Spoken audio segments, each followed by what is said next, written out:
Welcome, Gary Forging On. In the shop today, and it's cold, but it's winter. Right now it's about 35, 36 degrees Fahrenheit, which is like somewhere around 2 degrees Celsius in the shop. So I'm a bit cool, hands are cold, got my cap on. Anyway, received this in the mail. I got contacted by this company. They wanted me to give it a try, give it a review. This company is, I don't know if it's I'm sure I'm going to butcher the name, like Sefaspe. They said the split is between the SC, the FA, then SPE. So how do you pronounce that? Sefaspe? I'm not sure how you pronounce it. But their model is an MMA. It's MMA 120 mini, so 120 volt mini. So this is a welder. It weighs about 4 or 5 pounds. I mean, this is it with leads and everything in here. So in the United States, we have it shielded metal arc welding, which is SMAW. So we're going to open this up, see what's in here. I can already tell you that there's some welding rods in there because in shipping they came sticking out of the box. So I guess shipping was a little rough on it. So let's open this up and we'll see what's in here. Let me aim it down.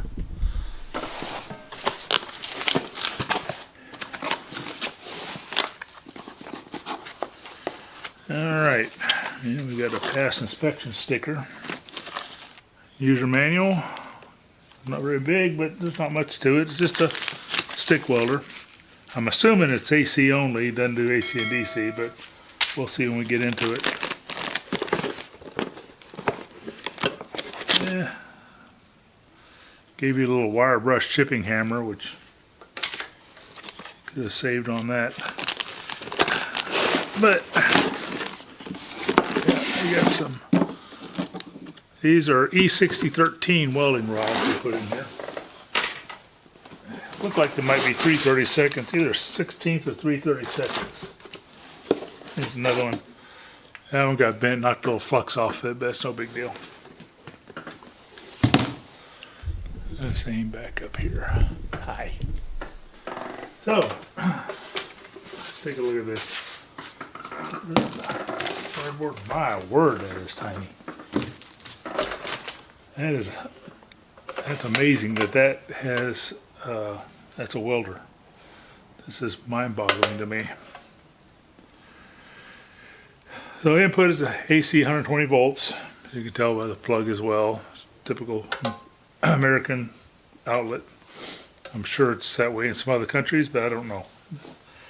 And it's got a digital readout and the knob, and that's pretty much it. On-off switch in the back, and you got your electrodes that plug in and out. Which actually, I've got plenty of welders, but I had they call them Lincoln Tombstone. It was an AC/DC welding box. It got stolen from me, and I've replaced it since with a Lincoln 210 MP. But I've got one I inherited was an AC Tombstone AC 225, which everybody sees them. I'll try to remember to put a picture up here, but everybody sees those things. But you can't reverse the leads. They're pretty much just set. They're wired in. You have to unwire the whole box. At least with this, you don't have to. That has a pretty good tension to it. That's upper. And it's small. I checked with them. I asked them what the duty cycle was on this, and they said it's 60%. Welding, ground clamp, earth, depending on where you're from, what you want to call it. So let's just weld something. Let's see what it'll do. Let's go. Ooh, it is cold in there. Get some gloves on, but right now they're just as cold as the outside air.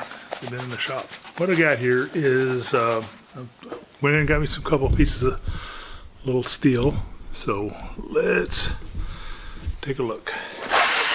So normally I would tell you, if you're going to do this, even though this is small, and you're going to want it, for the average person, take on a out in the garage and weld something they need, or on a farm, and you're going to plug it in the wall, it's still going to be drawing quite a few amps. So be safe. Don't just plug it in any kind of extension cord.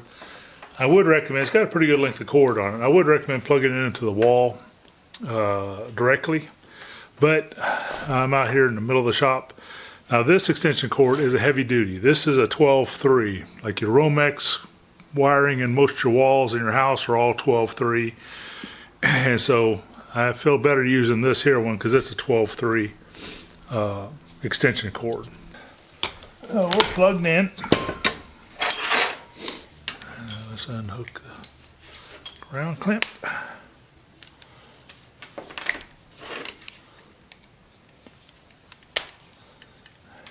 Alright. Like I said, this comes with this little chipping hammer and wire brush. I don't need that. I've got tons of wire brushes and tons of full-size chipping hammers. I'll just get out what I've got. And so, I mean, if you don't have anything, probably work in a pinch, but I've got better, so I'm just going to use it. That's fine. They just throw it in there. They may want to see about, if they're going to include these, see about putting in some kind of a container. Maybe instead of doing this, or just maybe adding a little plastic tube with caps on it to put these in would be great. Get that pretty cheap, I think. Just keep it from sticking through the box like it did, but that was probably just a rarity for shipping. So they even put a picture on here, which one gets to the ground and which one gets the stinger. But it also depends on what you're doing, if you're doing reverse polarity or regular polarity or whatever. But I'm going to do it the way I have it set up right now. Hook it straight to my metal table. Hook up this little electrode. This will be good to help warm my fingers up a little. All right. So, yeah, I'll wait a little bit more.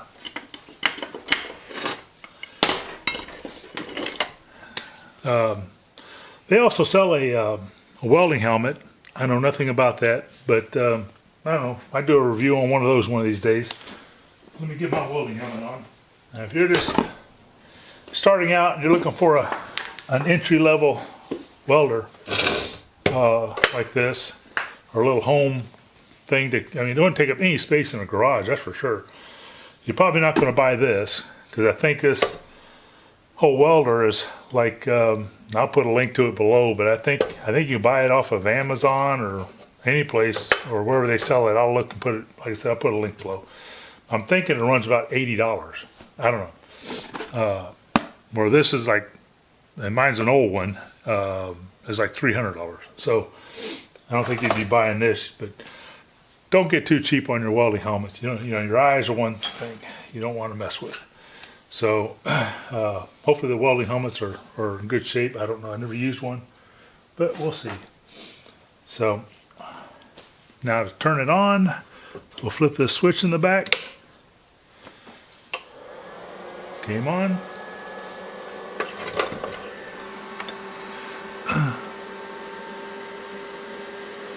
Showing a little volt symbol there with green light, and it's got an OC symbol here.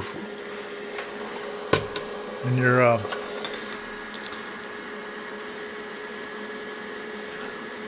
I thought the 120 stood for the voltage. It's actually what it goes up to. It'll go up to 120 on the dial. So, and it goes down to 30. So I don't know where to start that. I'm just going to start it at 80. I'll try one of their 6013s. That may be a little hot, but I don't know where this is going to go from. Come here. Welding helmet. I normally set my welding lens at 10. Of course, for 30-something years, I used just didn't have auto darkening lenses, and I just used a number 10 lens. All right, so got the electrode copper So this is their, so these are 6013s. Put it in here, electrode, let's just see how it welds.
And I ran that way too hot. So normally I probably would have ran that around in the 60s, not the 80s. I didn't know what this was set at, so I tried it at 80. Oh, very hot. Try theirs.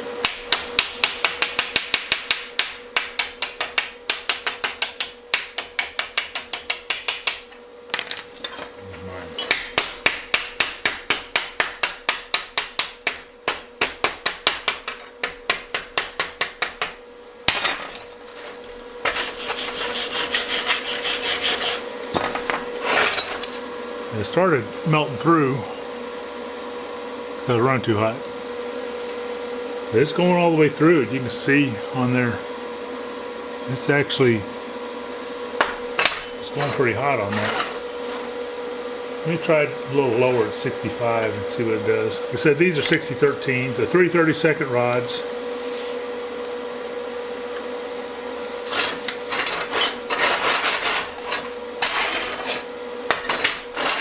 I'll just do it on the same one.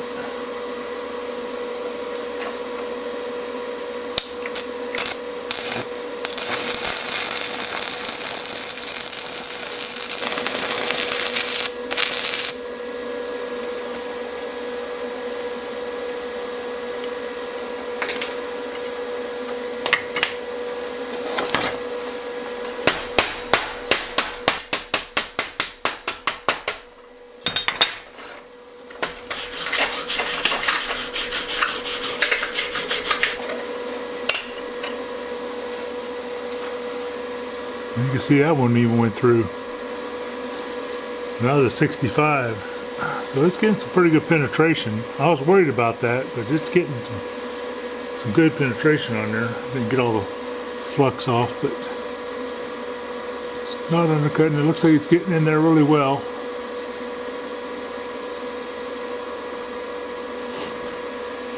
It's really not that loud. You can hear me talking. I've got a boom mic on my camera. So it's picking up this just as much as my voice, and I'm probably almost as far away from the mic with my voice as this is from here, so it's really not loud.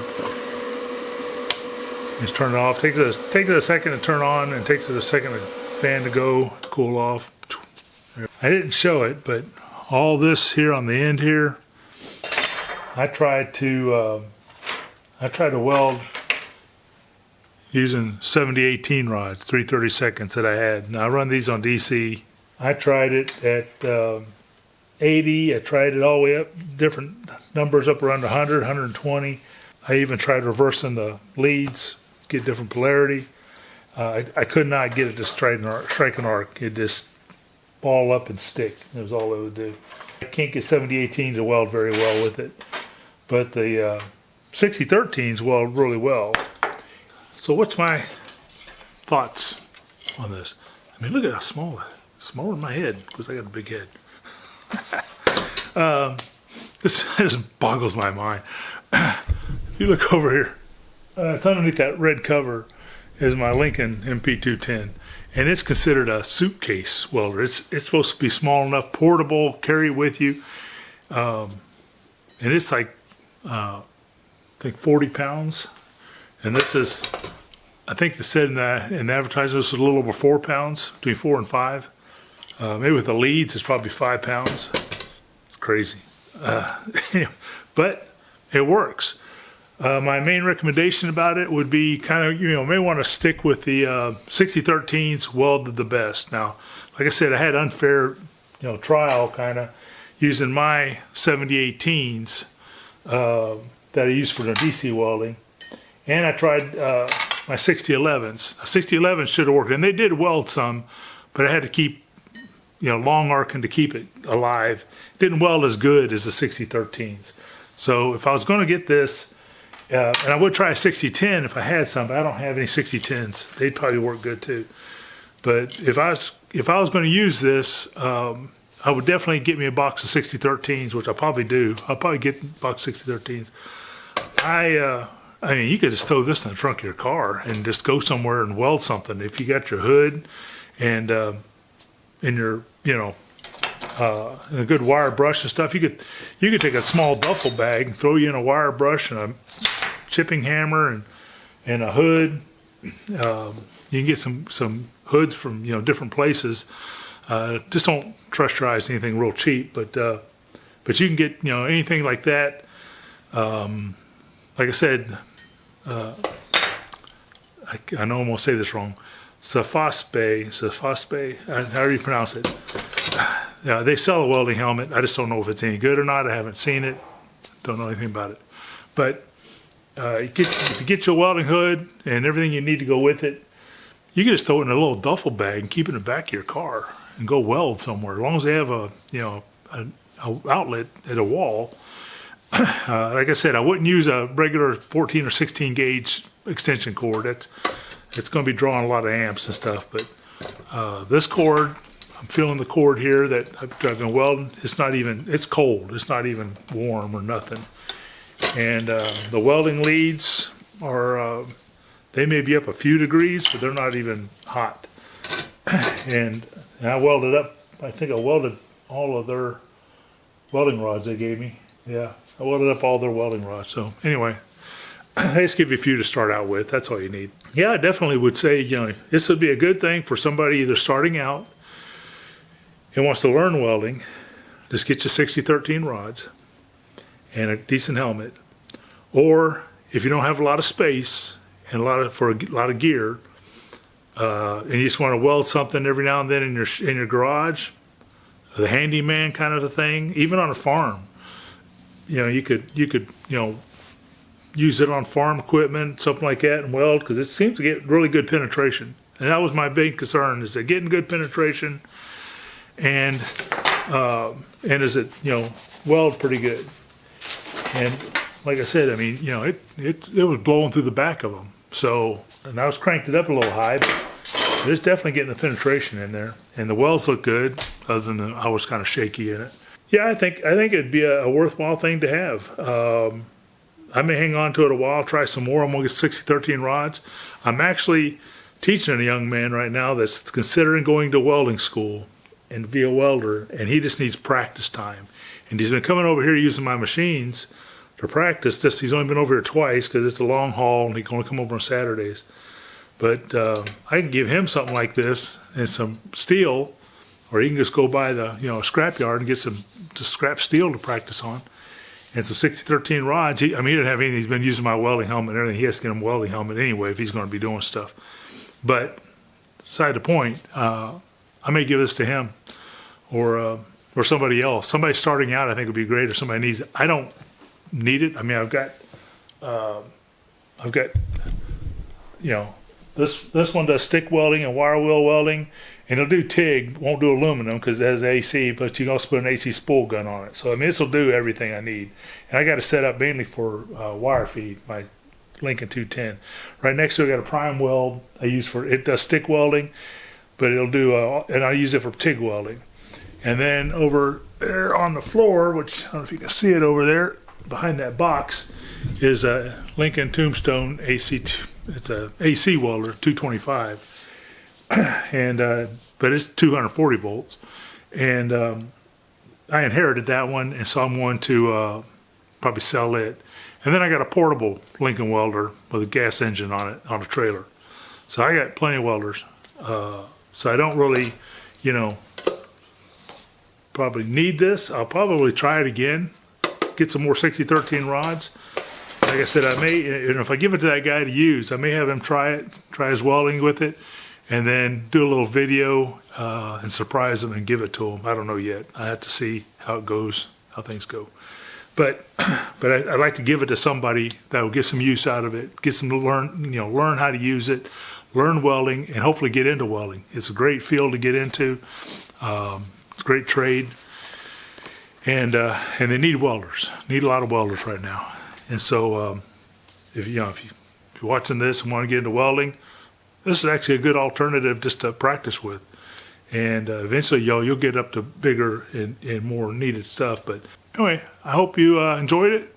And I said I'll put links to everything below. I'm not, like I said, they give this to me just to try. I told them I'd give them an honest review, and that's an honest review. What I'm telling you right now is my personal opinion, and I'm remarkably surprised by it. I mean, I think it did really well. I'd like to have been able to do the other welding rods with it since I have all those here, but I could see buying some 6013s and putting with it. And I got nothing bad to say about it, really. It's light duty, and but it'll work great for people that just need to fix something occasionally. They're not welding for a living. So anyway, y'all have a blessed day. We'll talk to you later. Bye-bye now.